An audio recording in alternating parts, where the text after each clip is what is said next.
Magandang gabi po, Pilipinas. Magandang gabi po sa inyong lahat. Ako po si Rendon Labrador at kasama ko po ang Team Malakas, si Marky Tan, si Rosmar at ang aming crew, Tito June, Master TV, Nathan, Simon Tenten, Haring Bangis at Anjo para po magbigay sa inyong lahat ng isang public apology sa nangyari sa Coron issue.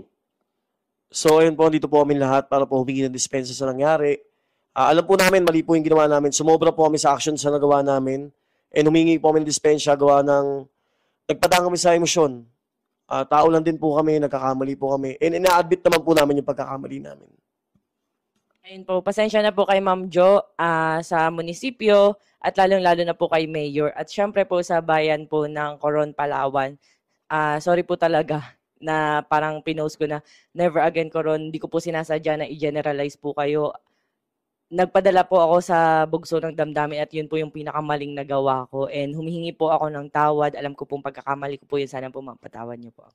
At gusto ko rin pong linawin na pumunta po kami doon sa munisipyo bilang hindi isang celebrity, hindi bilang isang influencer, at hindi bilang, lalo na, hindi bilang Rendon Labrador, Rosmar, or Marky Tan na nagreklamo. Pumunta po kami doon dahil bilang isang Pilipino, simpleng tao na nasaktan sa nangyari dahil sa isang comment ng isang public servant. At kami po ay nagpapakababa sa inyong lahat na susubukan po namin na baguhin kung ano man po yung pagkakamali namin, kung sumobra man po kami. At tingin po namin na ito po ay magiging lesson sa amin as a team. At we will be better, babawi po kami. At hindi po ito magiging hadlang sa advocacy namin na makatulong at makapagbigay ng inspirasyon sa lahat po ng taong nangangailangan. Ang Team Malakas po ay magpapatuloy at hindi po kami titigil sa pagbibigay ng kasiyahan, charity sa tao. Sa mga taong nasaktan po, sana po patawad nyo na po kami. At tungkol naman po dun sa sinasabi po na gusto raw po kaming i-persona non grata sa Coron, Palawan. Ayun po, Mayor, kung tingin niyo po na yun po yung magiging patas na desisyon para sa nangyari at kung yun po yung parusa sa nagawa po namin, ayun, humihingi po talaga kami ng tawad. Pero kung tingin niyo po yun po talaga, maluwag po namin tatanggapin. Ayun po, maluwag po namin tatanggapin yung parusa niyo po na yun.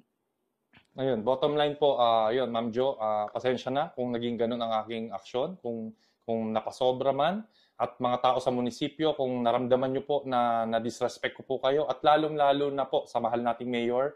Mayor, wala po akong masamang intensyon para kayo po ay i-disrespect. Nirespeto ko po kayo bilang leader ng Coron. At saludo po kami sa lahat po ng inyong nagawa. At sana, Mayor, kung makakarating man po sa inyong itong video na to, ako na lang po sana ang tatanggap ng persona non grata dahil nakita ko po ang sinseridad ng mag-asawang Nathan at Rosmar sa pagtulong. Sana po ako na lang po ang bigyan ninyo ng persona non grata. At hiling ko po na sana kung ito man po ay maging matutuloy, gusto ko pong hilingin sa inyo, Mayor, na sana bigyan niyo pa po ako ng huling pagkakataon na makadalaw sa Coron dahil po napangako ko po sa aking pamilya na ipapasyal ko po sila sa Coron para makita ko po sila maging masaya. So yun, Mayor. Maraming salamat po. Pasensya na po talaga sa nagawa po namin. Humingi po kami ng tawad sa lahat po ng tao. Yun po, pasensya na po sa nagawa namin. Hayaan nyo po at babaunin po namin yun sa lahat po ng mapupuntahan namin. Lesson na po sa amin to at hindi na po mauulit. Babawi po kami. Maraming salamat po. Maraming salamat po.